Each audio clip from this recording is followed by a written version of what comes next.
जय हिंद साथियों, स्वागत है आपके अपने YouTube channel knowledge for success पर। साथियों, आज हम लोग इस वीडियो में बिहार पुलिस मध्य निषेध सिपाही भर्ती परीक्षा का छठा प्रैक्टिस सेट करने वाले हैं। साथियों, आप लोगों से निवेदन है कि अगर आप लोगों ने अभी तक knowledge for success YouTube channel subscribe नहीं किया है तो सब्सक्राइब कर ले, क्योंकि आपको इस चैनल के माध्यम से लगातार बिहार पुलिस मध्य निषेध सिपाही भर्ती का सेट कराया जाएगा। तो चलिए अब क्लास की ओर आगे बढ़ते हैं दोस्तों। चलिए दोस्तों, पहले क्वेश्चन पे आते हैं। पहला क्वेश्चन कह रहा है ऐतिहासिक लेखों का संरक्षण विज्ञान की किस शाखा के अंतर्गत आता है? तो किस शाखा के अंतर्गत आता है? तो एपिग्राफी। आंसर डी हो जाएगा। प्रतिमा विज्ञान कला इतिहास की एक शाखा है दोस्तों। किसकी है? कला विज्ञान की एक शाखा है। तो मुद्रा शास्त्र जो है, इसके अंतर्गत सिक्कों का अध्ययन किया जाता है। किसका अध्ययन किया जाता है? सिक्कों का। ये म्यूजियोलॉजी है। ये जो कह रहा है म्यूजियोलॉजी, इसके अंतर्गत संग्रहालय को व्यवस्थित करने एवं उनके प्रबंध का अध्ययन किया जाता है। चलिए क्वेश्चन नंबर 2 पे आते हैं। तो 2 में कह रहा है फलों और सब्जियों में स्थित केरोटीन उन्हें कौन सा रंग प्रदान करता है? तो कौन सा रंग प्रदान करता है? तो आंसर हो जाएगा नारंगी, ऑप्शन सी। चलिए अगली प्रश्न की ओर आगे बढ़ते हैं। क्वेश्चन नंबर 3 में कह रहा है निम्नलिखित में से कौन सा पोषक तत्व प्रति ग्राम अधिकतम ऊर्जा संग्रहित करता है? तो कौन सा करता है दोस्तों? तो हो जाएगा वसा, ऑप्शन नंबर ए। चलिए अगली प्रश्न की ओर आगे बढ़ते हैं। अगला प्रश्न कह रहा है क्वेश्चन नंबर 4, किस खाद्य घटक का सकल कैलोरी मान उच्चतम है? तो किसका है दोस्तों? तो इसका आंसर हो जाएगा वसा, option number b. Question number 5 में कह रहा है निम्नलिखित में से कौन सा विटामिन मानव शरीर के संक्रमण रोकने में मदद करता है? तो किसमें करता है? तो vitamin c, option number c. चलिए क्वेश्चन नंबर 6 पे आते हैं। क्वेश्चन नंबर 6 में कह रहा है कि डैश कवक का मांसल बीजाणु धारण करने वाला फैलने वाला अंग है। तो कौन सा है? तो इसका आंसर हो जाएगा कुकुरमुत्ता। क्या हो जाएगा? कुकुरमुत्ता, ऑप्शन नंबर डी। चलिए क्वेश्चन नंबर 7 पे आते हैं। क्वेश्चन नंबर 7 में कह रहा है निम्नलिखित में से कौन सा रोजगार प्राथमिक क्षेत्र से जुड़ा हुआ नहीं है? तो कौन सा जुड़ा हुआ नहीं है? तो हो जाएगा पुजारी, ऑप्शन नंबर डी। चलिए अगले प्रश्न की ओर आगे बढ़ते हैं। क्वेश्चन नंबर 8 में कह रहा है आयकर विभाग द्वारा जारी PAN कार्ड निम्न में से किस उद्देश्य के लिए प्रयोग नहीं किया जा सकता है? तो किस उद्देश्य के लिए नहीं प्रयोग किया जा सकता है दोस्तों? तो पते का प्रमाण। किसके लिए? पते का प्रमाण, ऑप्शन नंबर ए। चलिए क्वेश्चन नंबर 9 पे आते हैं। क्वेश्चन नंबर 9 में कह रहा है यदि कुल औसत लागत में ह्रास हो रहा है तो डैश। तो क्या हो जाएगा इसका आंसर हो जाएगा आपको सीमांत लागत कुल औसत लागत अधिक होनी ही चाहिए, ऑप्शन नंबर डी। चलिए क्वेश्चन नंबर 10 पे आते हैं। क्वेश्चन नंबर 10 में कह रहा है भारत की पंचवर्षीय योजना प्रणाली को किस रूप से अपनाया गया था? उसी रूसी नेता का क्या नाम है जिसने पहली बार रूस में पंचवर्षीय योजना के दृष्टिकोण को लागू किया था? तो किसने किया था? Joseph Stalin. किसने? Joseph Stalin, option number B. चलिए क्वेश्चन नंबर 11 पे आते हैं। क्वेश्चन नंबर 11 में कह रहा है निम्नलिखित में से कौन सी अर्थव्यवस्था बाजारमुखी अर्थव्यवस्था है? तो कौन सी है? इसका आंसर हो जाएगा पूंजीवादी, ऑप्शन नंबर बी। चलिए अगली प्रश्न की ओर आगे बढ़ते हैं। क्वेश्चन नंबर 12 में कह रहा है निम्नलिखित में से कौन सा उदाहरण संविधान स्वीकृत मूलभूत अधिकारों का उदाहरण नहीं है? तो कौन सा नहीं है दोस्तों? आंसर सी हो जाएगा। माँ बाप की संपत्ति के उत्तराधिकारी उनके बच्चे होते हैं। क्या हो जाएगा? ऑप्शन सी, माँ बाप की संपत्ति के उत्तराधिकारी उनके बच्चे होते हैं। चलिए क्वेश्चन नंबर 13 पे आते हैं। क्वेश्चन नंबर 13 में कह रहा है भारतीय संविधान के कौन से अनुच्छेद नागरिकता से संबंधित है? तो कौन से अनुच्छेद नागरिकता से संबंधित है दोस्तों? तो इसका हो जाएगा अनुच्छेद 5 से 11, ऑप्शन नंबर सी। चलिए अगली प्रश्न की ओर आगे बढ़ते हैं। अगली प्रश्न में कह रहा है क्वेश्चन नंबर 14 में कह रहा है आपको कि नागरिकता प्राप्त करने के लिए शर्तें निर्धारित करने वाला सक्षम निकाय कौन सा है? तो कौन सा हो जाएगा दोस्तों? इसका आंसर हो जाएगा संसद, ऑप्शन नंबर सी। अनुच्छेद 11 में यह स्पष्ट किया गया है दोस्तों कि संसद को नागरिकता संबंधी विधि बनाने का संपूर्ण शक्ति होगी। नागरिकता अधिनियम 1955 में नागरिकता के अर्जन तथा समाप्ति के बारे में विस्तार से उपबंध किया गया है। तो किसमें दोस्तों? अनुच्छेद 11 में। चलिए अगली प्रश्न की ओर आगे बढ़ते हैं। क्वेश्चन नंबर 15 में कह रहा है पृथ्वी पथ पर सूर्य की परिक्रमा करती है। तो किसकी परिक्रमा करती है? तो अंडाकार की, ऑप्शन नंबर डी। तो इसमें कह रहा है दोस्तों जोहानस केपलर 1571 से 1630 ने सर्वप्रथम स्पष्ट किया है कि सूर्य के चारों ओर चक्कर लगाने वाला ग्रहों पृथ्वी, शुक्र, मंगल, बुध, बृहस्पति, शनि, अरुण, वरुण का पथ दीर्घवृत्तीय या अंडाकार होता है। कैसा होता है? अंडाकार होता है। चलिए अगली प्रश्न की ओर बढ़ते हैं आगे। Question number 16। क्वेश्चन नंबर 16 में कह रहा है सूर्य के प्रकाश को पृथ्वी तक पहुंचने में कितना समय लगता है? तो कितना समय लगता है? इसका आंसर हो जाएगा 8 minute 20 second, option number c. तो सूर्य के प्रकाश को पृथ्वी तक पहुंचने में दोस्तों 8 मिनट 16.6 सेकेंड लगता है। तो ठीक है, सूर्य का प्रकाश पृथ्वी तक पहुंचने के लिए 299.729 किलोमीटर प्रति घंटा से 14 करोड़ 96 लाख किलोमीटर की दूरी तय करता है। कितना दूरी तय करता है? 14 करोड़ 96 लाख, 14 करोड़ 96 लाख दूरी तय करता है दोस्तों, किलोमीटर दूरी तय करता है।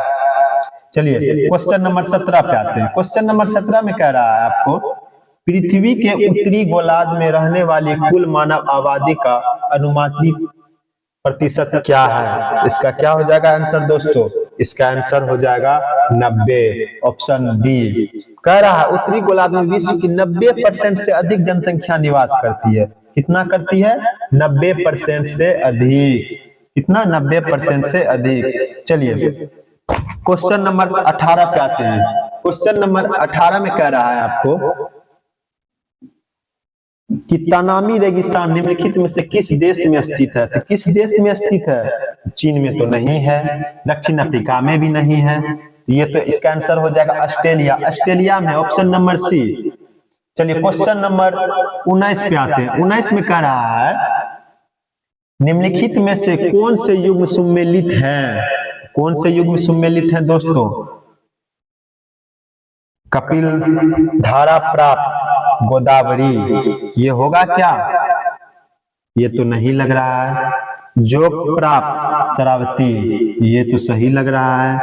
चलिए शिवसमुद्रम प्राप्त डैश कावेरी, ये भी लग रहा है। इसका आंसर दोस्तों क्या हो जाएगा? 2 और 3। किसमें है 2 और 3? Option number B. चलिए क्वेश्चन नंबर 20 पे आते हैं। 20 में कह रहा है औकरेश्वर परियोजना निम्नलिखित नदियों में से किस एक के लिए संबंध है? किसके लिए संबंध है? इसका आंसर हो जाएगा चंबल भी तो नहीं हो सकता है, तापी भी नहीं हो सकता है, भीमा भी नहीं हो सकता है, तो क्या हो जाएगा?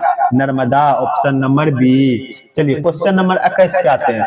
21 में कह रहा है निम्नलिखित में से कौन सा सिंधु घाटी की सभ्यता से संबंधित स्थल नहीं है? क्या कह रहा है? नहीं है, नहीं है बोल रहा है दोस्तों। तो कालीबंगन तो है, रोपर भी है, लोथल भी है, तो कौन सा नहीं है? पाटलिपुत्र नहीं है, ऑप्शन नंबर सी हो जाएगा आंसर। कह रहा पाटलिपुत्र का संबंध सिंधु घाटी सभ्यता से नहीं है दोस्तों, सही है, नहीं है। जबकि कालीबंगन, रोपर तथा लोथल का संबंध सिंधु घाटी से है। किससे है? सिंधु घाटी सभ्यता से है ये सब का संबंध। चलिए क्वेश्चन नंबर 22 पे आते हैं। क्वेश्चन नंबर 22 में कह रहा है भारत में पहले जिस मानव प्रतिमाओं को पूजा गया वह थी, वह क्या थी? ब्रह्मा तो नहीं थी, बुद्ध भी नहीं थी, शिव जी भी नहीं थे, वह थे विष्णु जी। क्या थे? Vishnu ji, option number B. इसका आंसर हो जाएगा ऑप्शन नंबर बी। चलिए क्वेश्चन नंबर 23 पे आते हैं। क्वेश्चन नंबर 23 में कह रहा है नागार्जुन किस बौद्ध संप्रदाय के थे? तो किस बौद्ध संप्रदाय के थे दोस्तों? तो इसका आंसर हो जाएगा आपको माध्यमिक। किसके थे? माध्यमिक, ऑप्शन नंबर सी। चलिए क्वेश्चन नंबर 24 पे आते हैं। 24 में कह रहा है महमूद जहनवी का दरबारी इतिहासकार कौन था? तो कौन था इसका इतिहासकारी? इसका हसन निजामी, वो भी नहीं था। फिरदौसी, ये भी नहीं था। चंद्रबरदाई, ये भी नहीं था। इसका आंसर क्या हो जाएगा? इसका आंसर हो जाएगा उत्तबी, ऑप्शन नंबर बी। चलिए क्वेश्चन नंबर 25 पे आते हैं। 25 में कह रहा है इनमें से कौन गजनी राजवंश का संस्थापक था? तो कौन था? तो इसका आंसर हो जाएगा अल्पतगीन, ऑप्शन नंबर ए। चलिए अगली प्रश्न की ओर आगे बढ़ते हैं। Question number 26। 26 में कह रहा है किस वर्ष भारत भूटान फाउंडेशन की स्थापना हुई थी? तो किस वर्ष हुई थी? ईस्वी तो याद होना चाहिए। 1993 है क्या? नहीं, ये भी नहीं होगा। 1998 है क्या? ये भी नहीं होगा। ये हो जाएगा 2003, ऑप्शन नंबर सी। चलिए अगली प्रश्न की ओर आगे बढ़ते हैं। Question number 27। 27 में कह रहा है कि किस देश ने एशिया के साथ संबंध बढ़ाने और इसे मजबूत करने के उद्देश्य से एशियाई शताब्दी श्वेत पत्र जारी किया? तो किसने किया? तो इसका आंसर हो जाएगा दोस्तों ऑस्ट्रेलिया ने। किसने किया? ऑस्ट्रेलिया ने। चलिए अगली प्रश्न की ओर आगे बढ़ते हैं। Question number 28। क्वेश्चन नंबर 28 में बोल रहा है प्लेइंग इट माय में नामक पुस्तक के सह लेखक कौन है? तो सह लेखक कौन हो जाएंगे? बोरिया मुजुमदार, या इंदु आनंद, या मेरी कॉम, या जसवंत सिन्हा? तो क्या हो जाएगा दोस्तों? इसका आंसर हो जाएगा ऑप्शन नंबर ए, बोरिया मुजुमदार। चलिए अगले प्रश्न की ओर आगे बढ़ते हैं। प्रश्न नंबर 29। 29 में कह रहा है 67वें राष्ट्रीय पुरस्कार में सर्वश्रेष्ठ फिल्म का पुरस्कार किस फिल्म ने जीता है? तो किस फिल्म ने जीता है दोस्तों? आप लोग फिल्म तो देखते होंगे। पिंक फिल्म ने, या धनंक ने, या मरक्कर ने, या महायोद्धा राणा ने? तो किसने? इसका आंसर हो जाएगा मरक्कर। क्या हो जाएगा? Marakkar, option number c. चलिए अगली प्रश्न की ओर आगे बढ़ते हैं। Question number 30। क्वेश्चन नंबर 30 में कह रहा है भारत की प्रथम ध्वनि, भारत की प्रथम ध्वनि विशिष्ट फिल्म कौन सी थी? तो कौन सी थी इसकी? आलम आरा, या श्री पुंडलिक, या राजा हरिश्चंद्र, या कीचक वधम? तो कौन सी थी? ऑप्शन नंबर ए, आलम आरा। चलिए अगली प्रश्न की ओर आगे बढ़ते हैं। प्रश्न संख्या 31 कह रहा है फुटबॉल टीम में कितने खिलाड़ी होते हैं? तो कितने खिलाड़ी होते हैं दोस्तों? 10, 12, 13 या 11? तो कितने होते हैं? ऑप्शन नंबर डी, 11 होते हैं। चलिए क्वेश्चन नंबर 32। 32 में कह रहा है निम्नलिखित में से किसने डीजल इंजन का आविष्कार किया था? तो किसने डीजल इंजन का आविष्कार किया था दोस्तों? ऑटिस ने, रोडोल्फ डीजल ने, या लेरी पेज ने, या रेल लेइनेक ने? तो किसने किया था? तो इसका आंसर हो जाएगा Rudolf Diesel, option number B. चलिए अगली प्रश्न की ओर आगे बढ़ते हैं। क्वेश्चन नंबर 33 कह रहा है प्रधानमंत्री सुकन्या समृद्धि योजना का शुभारंभ कब किया गया था? तो कब किया गया था? किसके काल में किया गया था दोस्तों? सितंबर 2014 में, या अगस्त 2015 में, या जनवरी 2015 में, या जनवरी 2016 में? तो कब किया गया था दोस्तों? तो इसका आंसर हो जाएगा जनवरी 2015, ऑप्शन नंबर सी। चलिए अगली प्रश्न की ओर आगे बढ़ते हैं। क्वेश्चन नंबर 34 कह रहा है निम्नलिखित में से किसे एक गतिशील सजीव इकाई कहा जा सकता है? तो किसे कहा जा सकता है? वृक्ष को, जल को, वन को, या वायु को? तो ऑप्शन हो जाएगा वन, ऑप्शन नंबर सी। चलिए अगली प्रश्न की ओर आगे बढ़ते हैं। क्वेश्चन नंबर 35 कह रहा है विटामिन सी को डैश नाम से भी जाना जाता है? तो किस नाम से भी जाना जाता है? एस्कॉर्बिक अम्ल, या टार्टरिक अम्ल, या मेलिक अम्ल, या एसिटिक अम्ल? तो क्या हो जाएगा ऑप्शन दोस्तों? इसका हो जाएगा एस्कॉर्बिक अम्ल, ऑप्शन नंबर ए। चलिए अगली प्रश्न की ओर आगे बढ़ते हैं। Question number 36। 36 में कह रहा है साबुन में निम्न में से किसके सोडियम लवण होते हैं? तो किसके सोडियम लवण होते हैं दोस्तों? खनिज अम्ल के, या वसा अम्ल के, या लैक्टिक अम्ल के, या कार्बोलिक अम्ल के?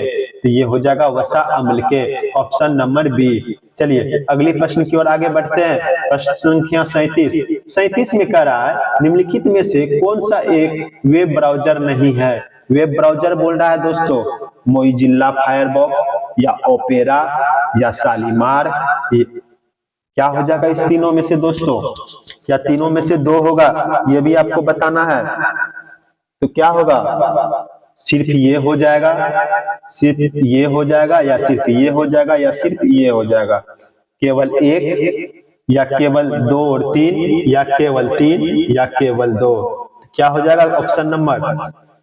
इसमें हो जाएगा शालीमार दोस्तों, केवल सी, ऑप्शन नंबर सी, केवल 3। चलिए क्वेश्चन नंबर 38 पे आते हैं। 38 में कह रहा है एक घड़ी की कमानी में डैश ऊर्जा होती है।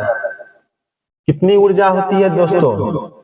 तो इसका हो जाएगा विद्युत या गतिज या स्थितिज या दोनों गतिज तथा स्थितिज। तो इसका आंसर क्या हो जाएगा? इसका आंसर हो जाएगा स्थितिज, ऑप्शन नंबर सी। चलिए प्रश्न संख्या 39 पे आते हैं। 39 में कह रहा है किलोवाट घंटा निम्नलिखित में से किसका मात्रक है? तो किसका मात्रक है? विद्युत शक्ति का या बल का या संवेग का या ऊर्जा का? तो आंसर हो जाएगा ऊर्जा का, ऑप्शन नंबर डी। चलिए प्रश्न संख्या 40 पे आते हैं।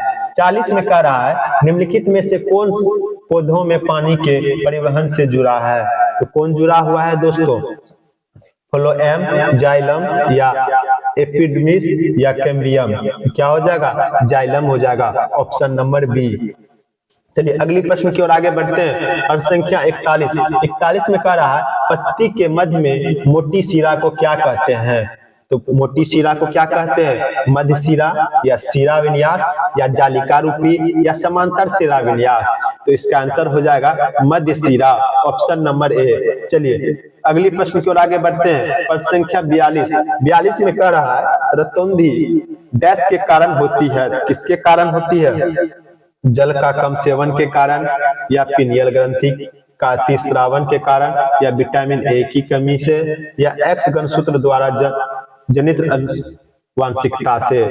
कौन सा ऑप्शन हो जाएगा दोस्तों? विटामिन ए की कमी से, ऑप्शन नंबर सी। चलिए अगली प्रश्न की ओर आगे बढ़ते हैं। प्रश्न संख्या 43। 43 में कह रहा है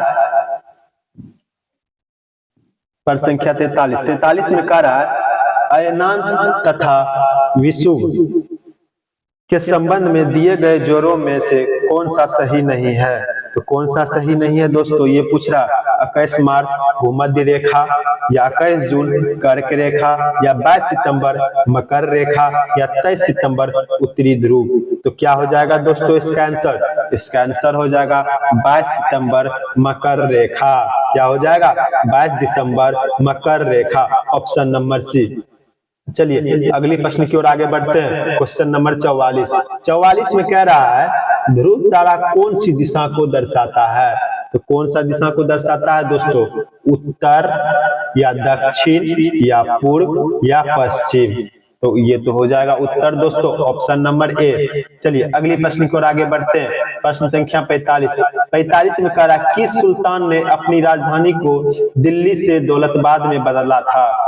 तो किसने बदला था दोस्तों? अलाउद्दीन खिलजी ने, मोहम्मद तुगलक ने या फिरोज शाह तुगलक ने या खिज्र खान ने? तो किसने बदला था? तो मोहम्मद तुगलक ने बदला था दोस्तों, ऑप्शन नंबर बी। चलिए अगली प्रश्न की ओर आगे बढ़ते हैं। प्रश्न संख्या 46। 46 में कह रहा है स्वदेशी आंदोलन को आंध्र के डेल्टा इलाकों में किस नाम से जाना जाता था? तो किस नाम से जाना जाता था? राष्ट्रीय आंदोलन या आजादी आंदोलन या वंदे मातरम आंदोलन या ब्रिटिश विरोधी आंदोलन? तो इसका आंसर हो जाएगा option number C, option number C, Vande Mataram आंदोलन। चलिए प्रश्न संख्या 47 पे आते हैं। 47 में कह रहा है निम्नलिखित में से किस देश के पास प्रलिखित संविधान नहीं है? तो किसके पास नहीं है दोस्तों? भारत के पास या पाकिस्तान के पास या अमेरिका के पास या ब्रिटेन के पास? तो किसके पास नहीं है? ये तो हो जाएगा दोस्तों ब्रिटेन के पास, ऑप्शन नंबर डी। चलिए अगली प्रश्न की ओर आगे बढ़ते हैं। प्रश्न संख्या 48। 48 में कह रहा है किस अधिनियम ने नस्ल, धर्म तथा राष्ट्रीय मूल्य के आधार पर भेदभाव को निषेध कर दिया था? तो किसको कर दिया था? नागरिक अधिनियम को या अधिकार अधिनियम को या नागरिक अधिकार अधिनियम को या इनमें से कोई नहीं? इसका आंसर हो जाएगा नागरिक अधिनियम को, ऑप्शन नंबर ए। चलिए अगले प्रश्न की ओर आगे बढ़ते हैं।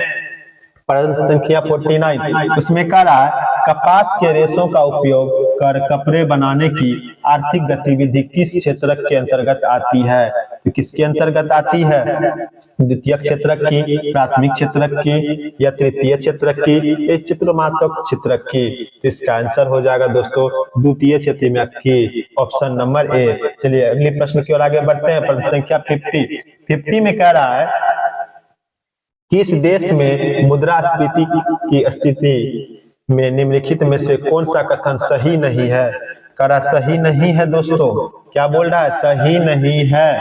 तो इसका आंसर क्या होगा? जीवन निर्वाह लागत बढ़ जाती है, ये हो जाएगा। या मजदूरी की तुलना में लाभ तेजी से बढ़ते हैं, ये होगा। या पूंजी का अवमूल्यन होता है, ये होगा।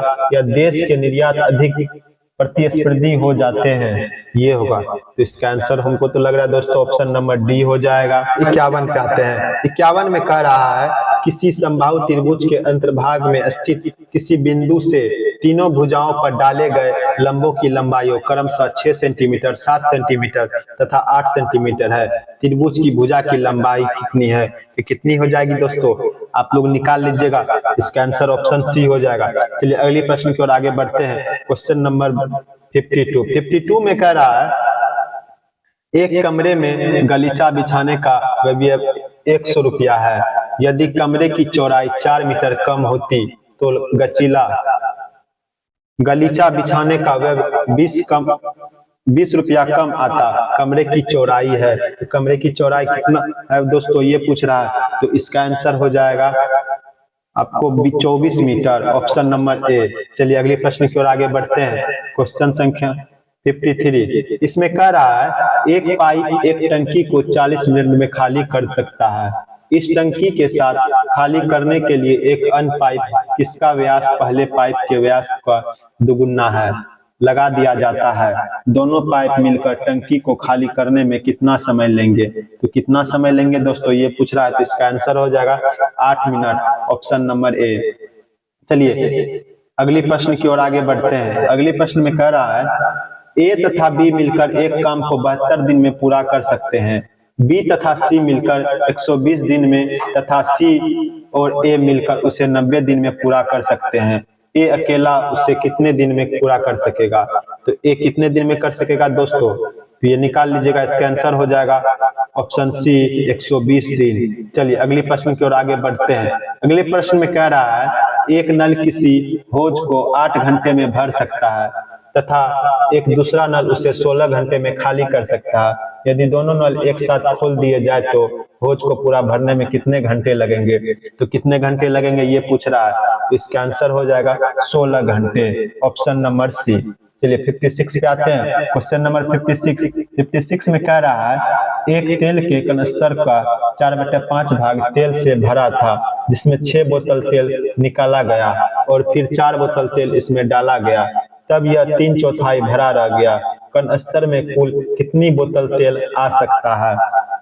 पूछ रहा है कितनी बोतल आ सकता है? तो आंसर हो जाएगा 40 बोतल तेल और आ सकता है, ऑप्शन नंबर डी। चलिए अगले प्रश्न की ओर आगे बढ़ते हैं।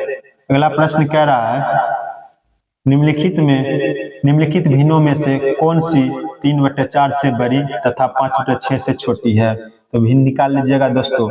इसका आंसर हो जाएगा 4/5, ऑप्शन सी। चलिए अगला प्रश्न आते हैं 58 में भी सॉल्व करना है दोस्तों। तो इसका आंसर आपको हो जाएगा ऑप्शन नंबर ए। चलिए अगले प्रश्न की ओर आगे बढ़ते हैं। अगला प्रश्न कह रहा है दो संख्याओं का लौसो उनके मोसों का 20 गुना है। लौसो और मोसों का योग 2520 है। यदि उनमें से एक संख्या 480 हो तो दूसरी संख्या होगी। तो दूसरी संख्या पूछ रहा है दोस्तों। तो इसका आंसर हो जाएगा 600। क्या हो जाएगा? 600, ऑप्शन नंबर डी। चलिए अगले प्रश्न की ओर आगे बढ़ते हैं। Question number 60। इसमें इसका मान निकालने बोल रहा है दोस्तों। तो इसका मान निकाल लीजिएगा। इसका मान निकालिएगा तो निकलेगा ऑप्शन नंबर डी 1। अगले प्रश्न की ओर आगे बढ़ते हैं। क्वेश्चन नंबर 61 में कह रहा है किसी आयत की 2 संलग्न भुजाएं 4:3 के अनुपात में है। यदि उसका क्षेत्रफल 192 मीटर स्क्वायर है तो उसका परिमाप मीटर में होगा। क्या होगा दोस्तों? मीटर में पूछ रहा है। तो इसका आंसर हो जाएगा ऑप्शन नंबर सी 56। चलिए क्वेश्चन नंबर 62 पे आते हैं। 62 में कह रहा है यदि मोहन अपने घर से अपने कार्यालय 16 किलोमीटर घंटा की चाल से जाता है तो वह 5 मिनट की देरी से कार्यालय पहुंचता है। यदि वह 20 किलोमीटर घंटा की चाल से जाता है तो वह कार्यालय के समय से 10 मिनट पहले पहुंच जाता है। उसके घर से उसके कार्यालय की दूरी है। दूरी भी निकालना पड़ेगा दोस्तों। तो इसका आंसर आपको हो जाएगा 20 किलोमीटर, ऑप्शन नंबर बी। चलिए आगे की ओर बढ़ते हैं। Question number 63। क्वेश्चन नंबर 63 में कह रहा है अमर किसी कार के 1/4 भाग को 3 दिन तथा शंकर उसी कार के 1/6 भाग को 4 दिन में पूरा कर सकता है। यदि दोनों मिलकर कार को पूरा करे तो 1800 के मोहनताने में से अमर को कितनी राशि मिलेगी। पूछ रहा है उसको कितनी राशि मिलेगी दोस्तों, तो इसका आंसर हो जाएगा 1200, ऑप्शन नंबर डी। चलिए अगले प्रश्न की ओर आगे बढ़ते हैं। प्रश्न संख्या 64 में कह रहा है यदि ए का वेतन बी के वेतन से 25% अधिक है तो बी का वेतन ए के वेतन से कितना कम है। तो पूछ रहा है कितना कम है दोस्तों, तो इसका आंसर हो जाएगा 20%, ऑप्शन नंबर सी। चलिए अगले प्रश्न की ओर आगे बढ़ते हैं। प्रश्न संख्या 65 में भी मान निकालने का रहा है दोस्तों, तो इसका मान निकालिएगा तो इसका मान निकालने पे आंसर हो जाएगा 243, ऑप्शन नंबर सी। चलिए अगले प्रश्न की ओर आगे बढ़ते हैं। प्रश्न संख्या 66 में कह रहा है यदि किसी धनराशि पर 4% वार्षिक ब्याज की दर से 2 वर्षों का साधारण चक्रवृद्धि ब्याजों का अंतर 80 हो तो वह धनराशि होगी। तो वह धनराशि पूछ रहा है कितनी होगी दोस्तों, तो ऑप्शन नंबर बी हो जाएगी 50,000। चलिए क्वेश्चन नंबर 67 में कह रहा है कोई राशि साधारण ब्याज पर 20 वर्ष में 3 गुनी हो जाती है, कितने वर्षों में उसी दर से साधारण ब्याज पर वह 2 गुनी होती है। पूछ रहा है 2 गुनी होती है, तो इसका आंसर आपको हो जाएगा 10 वर्ष में 2 गुनी होती है, ऑप्शन नंबर बी। चलिए क्वेश्चन नंबर 68 पे आते हैं। 68 में कह रहा है चीनी के मूल्य में 20% की कमी होने से कोई उपभोक्ता 120 में 3 किलोग्राम चीनी अधिक खरीद सकता है। चीनी का प्रारंभिक मूल्य प्रति किलोग्राम है, तो कितना है दोस्तों, ये पूछ रहा है, तो हो जाएगा 10 रुपया, ऑप्शन नंबर सी। चलिए अगले प्रश्न की ओर आगे बढ़ते हैं। अगले प्रश्न में पूछ रहा है एक विद्यार्थी को पास होने के लिए 40% अंकों की आवश्यकता है, उसे कुल 90 अंक प्राप्त होते हैं तथा वह 10 अंकों से फेल हो जाता है, अधिकतम अंकों की संख्या होगी। तो संख्या निकालने पूछ रहा है दोस्तों, तो इसका आंसर आपको हो जाएगा 250। क्या हो जाएगा 250, ऑप्शन नंबर सी। चलिए अगले प्रश्न की ओर आगे बढ़ते हैं। प्रश्न संख्या 70 में कह रहा है 2 रेलगाड़ी या एक ही दिशा में 30 किलोमीटर तथा 58 किलोमीटर घंटा की चाल से चल रही है। धीमी गति से चलने वाली गाड़ी में बैठा एक व्यक्ति तीव्र गति वाली रेलगाड़ी को 18 सेकंड में पार करता है। तीव्र गति वाली रेलगाड़ी की लंबाई कितनी है, पूछ रहा है लंबाई पूछ रहा है दोस्तों मीटर में, तो इसकी लंबाई कितनी हो जाएगी दोस्तों, 140 मीटर। कितना हो जाएगी 140, ऑप्शन नंबर डी। चलिए क्वेश्चन नंबर 71 में आते हैं। 71 में कह रहा है ए 4 किलोमीटर घंटा की चाल से पैदल चलता है, उसके 4 घंटे बाद बी साइकिल द्वारा 10 किलोमीटर घंटे की चाल से उसके पीछे चलता है। प्रारंभिक स्थान से कितनी दूरी पर बी ए को पकड़ लेगा, कह रहा है कितनी दूरी पर पकड़ लेगा दोस्तों, तो इसका आंसर हो जाएगा 26.7 किलोमीटर की दूरी पे पकड़ लेगा, ऑप्शन नंबर डी। चलिए अगले प्रश्न की ओर आगे बढ़ते हैं। क्वेश्चन नंबर 72 कह रहा है एक व्यापारी किसी वस्तु को 27 रुपया में खरीदता है और उसको इसके विक्रय मूल्य के 10% के बराबर लाभ पर बेचता है, वस्तु का विक्रय मूल्य होगा। तो विक्रय मूल्य पूछ रहा है दोस्तों क्या हो जाएगा, तो हो जाएगा 29.70। कितना हो जाएगा 29.70 रुपया, ऑप्शन ए। चलिए अगले प्रश्न की ओर आगे बढ़ते हैं। प्रश्न संख्या 73 में कह रहा है 3 संख्याओं में पहली और दूसरी का अनुपात 8:9 है तथा दूसरी और तीसरी का अनुपात 3:4 है। यदि पहली और तीसरी संख्याओं का गुणनफल 2400 है तो दूसरी संख्या होगी। दूसरी संख्या कितनी होगी दोस्तों, तो 45 होगी, ऑप्शन नंबर ए। क्या होगी 45। चलिए अगले प्रश्न की ओर आगे बढ़ते हैं। अगली प्रश्न संख्या 74 में कह रहा है किसी घड़ी का अंकित मूल्य 800 है, एक दुकानदार उस घड़ी को 2 क्रमिक बट्टे देकर 612 में बेचता है। यदि पहला बट्टा 10% का है तो दूसरा बट्टा होगा, तो कितना होगा, तो 15% होगा, ऑप्शन नंबर सी। चलिए प्रश्न संख्या 75 पे आते हैं। 75 में कह रहा है एक व्यापारी अपने माल का अंकित मूल्य उसके क्रय मूल्य से 40% अधिक पर निर्धारित करता है, परंतु अंकित मूल्य पर 20% की कटौती देता है, उसका लाभ प्रतिशत है। उसका लाभ प्रतिशत पूछ रहा है दोस्तों, तो कितना हो जाएगा? 12%, ऑप्शन नंबर डी। चलिए अब इंग्लिश का प्रश्न आ गया दोस्तों। कह रहा है इंग्लिश में, read each sentence to find out whether there is any grammatical error और idiomatic error in it. The error, if any, will be in one part of the sentence. The number of that part is the answer. If there is no error, the answer is D. Ignore errors of if any. चलिए दोस्तों, question अब start होता है। Question number 76 में पूछ रहा है many people watch, तो क्या हो जाएगा? ऑप्शन ए होगा बाउट टू सेफ्टी, या बी होगा by the army helicopters from the flood hit area, या सी होगा नो एरर। तो क्या हो जाएगा ऑप्शन दोस्तों? इसका आंसर आपको हो जाएगा ऑप्शन ए। क्या हो जाएगा? Option a, bout to safety. क्या हो जाएगा? Bout to safety. चलिए अगली प्रश्न की ओर आगे बढ़ते हैं। अगला प्रश्न कह रहा है 77, her class is very special because it has children. इसका क्या हो जाएगा आंसर दोस्तों? इसका आंसर विथ मेनी डिफरेंट हो जाएगा, या एबिलिटीज एंड स्किल्स हो जाएगा, या नो एरर हो जाएगा, या ऑप्शन डी हो जाएगा। तो इसका आंसर हो जाएगा option number b, abilities and skills. क्या हो जाएगा? Abilities and skills. चलिए अगली प्रश्न को आगे बढ़ते हैं।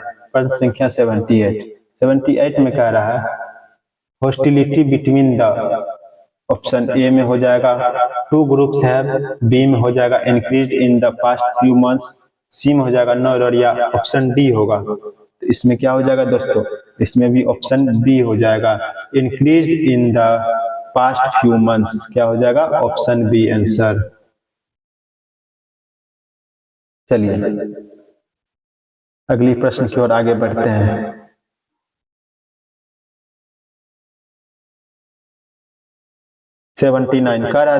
They will ask you a lot of the question at the interview. तो इसका आंसर क्या हो जाएगा? You will be asked a lot of question at the interview, option number a इसका आंसर हो जाएगा दोस्तों। चलिए प्रश्न संख्या 80 पे आते हैं। 80 में कह रहा है has a dog ever bitten you. तो इसका आंसर क्या हो जाएगा? Has a dog ever bites you, ये हो जाएगा। नहीं, ये नहीं होगा। Have you ever been bitten by a dog? Yes, ये हो जाएगा इसका आंसर, ऑप्शन नंबर बी। चलिए प्रश्न संख्या 81 पे आते हैं। 81 में कह रहा है I don't like people keeping me waiting. तो क्या बोल रहा है? I don't like people keeping me waiting. तो इसका आंसर क्या हो जाएगा? I don't like people are kept me waiting. नहीं, ये भी नहीं होगा। I don't like people were kept me waiting. नहीं, ये भी नहीं होगा। तो क्या होगा? I don't like being kept waiting. Yes, ये हो जाएगा ऑप्शन नंबर सी। इसका आंसर क्या हो जाएगा? Option number c. चलिए क्वेश्चन नंबर 82 पे आते हैं। 82 में कह रहा है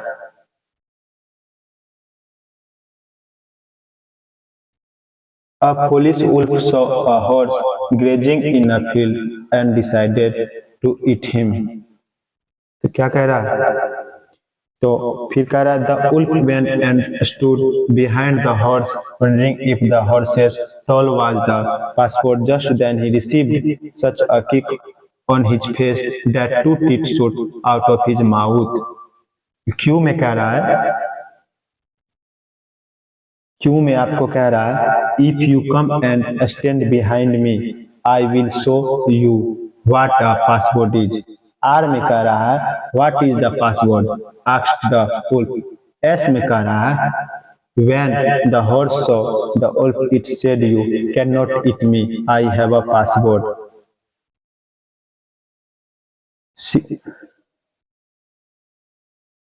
कह रहा as the wolf say derided the horse made good his except. क्या हो जाएगा आंसर दोस्तों? सबको जोड़ के आंसर बताना है। पहले क्या होगा, उसके बाद क्या होगा, उसके बाद क्या होगा।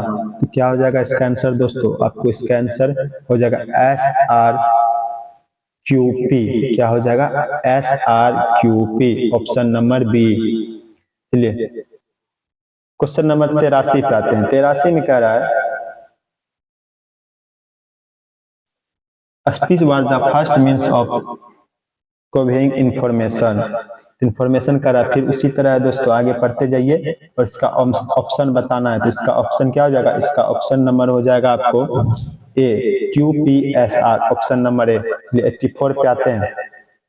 84 में भी सेम प्रोसेस है, पढ़िए wars always give rise to patriotic feelings, फिर इसका पढ़ के नीचे ऑप्शन इसको बताना है। तो इसका भी आंसर हो जाएगा आपको दोस्तों QPSR, क्या हो जाएगा QPSR, ऑप्शन नंबर सी। चलिए अगले प्रश्न की ओर आगे बढ़ते हैं।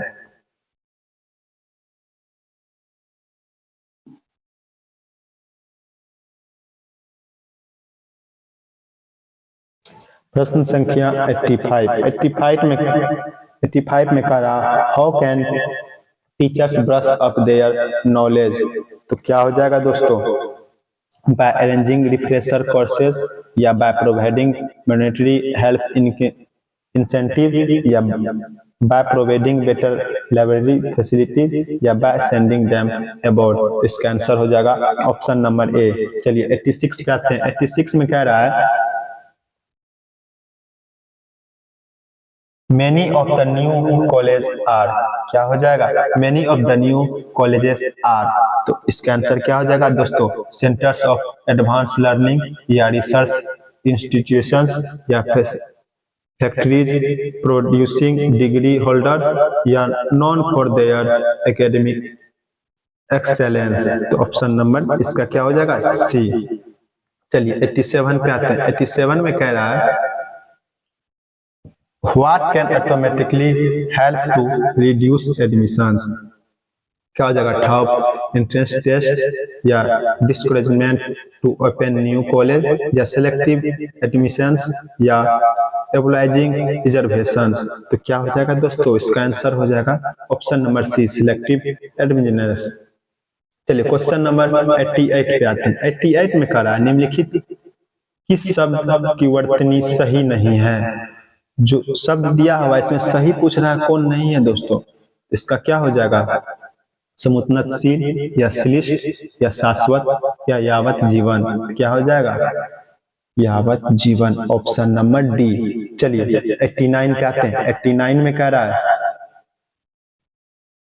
गजानन शब्द में कौन सी संधि है। तो संधि पूछ रहा है दोस्तों, दीर्घ स्वर संधि है, या गुण स्वर संधि है, या वृद्धि स्वर संधि है, या अयादि स्वर संधि है। तो क्या हो जाएगा दोस्तों, हो जाएगा दीर्घ स्वर संधि, ऑप्शन नंबर ए। 90 में पूछ रहा है पुरोहित शब्द में कौन सी संधि है। पुरोहित शब्द में पूछ रहा है कौन सी संधि है दोस्तों, स्वर संधि है, या व्यंजन संधि है, या दीर्घ संधि है, या विसर्ग संधि। क्या हो जाएगा, विसर्ग संधि, ऑप्शन नंबर सी। चलिए क्वेश्चन नंबर 91 में आते हैं। 91 में कह रहा है अव्ययी भाव समास के संबंध में कौन सा कथन सही है।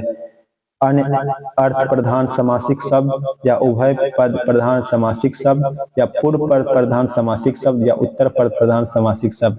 तो इसका आंसर क्या हो जाएगा दोस्तों, ऑप्शन नंबर सी, पूर्व पद प्रधान समासिक शब्द। चलिए क्वेश्चन नंबर 92 में आते हैं। 92 में कह रहा है आजन्म में कौन सा समास है। आजन्म में कौन सा समास है दोस्तों, द्विंदु, या द्विगु, या नंद, या अव्ययी भाव। तो ऑप्शन नंबर डी हो जाएगा अव्ययी भाव। चलिए क्वेश्चन नंबर 93 में आते हैं। 93 में कह रहा भिक्षुक शब्द में किस प्रत्यय का प्रयोग हुआ है। तो किसमें हुआ है दोस्तों, तद्वित में, या कृत में, या तो द्वितीय विशेषण में, या इनमें से कोई नहीं। तो क्या हो जाएगा, कृत में हो जाएगा, ऑप्शन नंबर बी। चलिए 94 पे आते हैं। क्वेश्चन नंबर 94 में कह रहा है अत्यंत शब्द में किस विसर्ग का प्रयोग हुआ है। इसमें पूछ रहा है किस विसर्ग का प्रयोग हुआ, अति का, या अत का, या अत्य का, या औ का।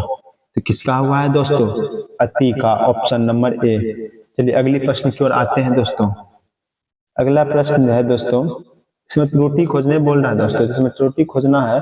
95 का इसका त्रुटि क्या हो जाएगा, अंदाजा लगाना, या कठिन है, या कोई त्रुटि नहीं, या option number D. Option number D में कह रहा है दोस्तों अगर कुछ भी नहीं है, कुछ भी अगर चेंज नहीं है, तो ऑप्शन नंबर डी बोल दीजिए। तो इसका आंसर क्या हो जाएगा, इसका आंसर हो जाएगा दोस्तों बी, कठिन है। क्या हो जाएगा? बी, कठिन है।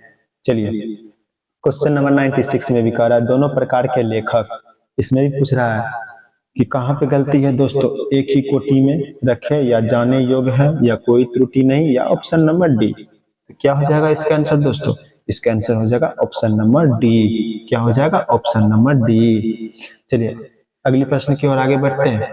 97 में भी सेम कह रहा है दोस्तों, वह बिल्कुल भी, या बात करना नहीं, या चाहती थी, या कोई त्रुटि नहीं, या फिर ऑप्शन डी। तो क्या हो जाएगा दोस्तों इसका आंसर? इसका आंसर हो जाएगा ऑप्शन बी। क्या हो जाएगा? ऑप्शन बी, बात करना नहीं चाहती थी। क्या हो जाएगा? बात करना नहीं चाहती थी। चलिए क्वेश्चन नंबर 98 में कह रहा हम तो, फिर कह रहा ए नंबर में अवश्य ही जाएंगे, या कोई त्रुटि नहीं, या ऑप्शन डी। तो क्या हो जाएगा दोस्तों इसका आंसर? इसका आंसर हो जाएगा ऑप्शन बी। ऑप्शन बी में क्या कह रहा है दोस्तों? जाएंगे। क्या कह रहा है? जाएंगे। Option B.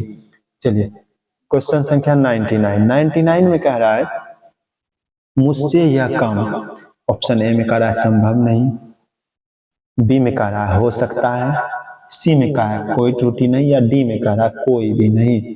तो क्या हो जाएगा दोस्तों इसका आंसर? इसका आंसर हो जाएगा कोई त्रुटि नहीं, ऑप्शन नंबर सी। 100 में आते हैं, कह रहा है क्या कारण है कि तुम यहाँ नहीं आते, इस वाक्य में कारण का किस रूप में प्रयोग हुआ है? कह रहा है किस रूप में कारण का प्रयोग, विशेषण में, या क्रिया विशेषण में, या सर्वनाम में, या संज्ञा में? किसमें है दोस्तों? तो इसका आंसर हो जाएगा डी, संज्ञा में। दोस्तों इस तरह का वीडियो पाने के लिए आप हमारे इस YouTube चैनल पे बने रहिए दोस्तों, और लगातार आपको इस वीडियो के माध्यम से आपको सेट प्रैक्टिस कराया जाएगा, और आप हमेशा सेट प्रैक्टिस कीजिए और घर पे रिवीजन कीजिए, और साथ में दोस्तों को भी आईडी शेयर कीजिए। दोस्तों अगर आप इस चैनल पे नए हैं तो सब्सक्राइब कीजिए चैनल को, और हमारे चैनल को अभी तक सब्सक्राइब नहीं किया तो सब्सक्राइब कीजिए और फॉलो कीजिए, और दोस्तों को भी शेयर कीजिए। दोस्तों को शेयर करके ये होगा दोस्तों कि आप भी पढ़िएगा, दोस्त भी पढ़ेगा, तो बाद में क्या होगा कि आप दोस्त के साथ रिवीजन कर सकते हैं, पूछताछ कर सकते हैं। इसमें क्या होता है, नॉलेज बढ़ता है दोस्तों। तो इतना ही कहेंगे दोस्तों। जय हिंद साथियों।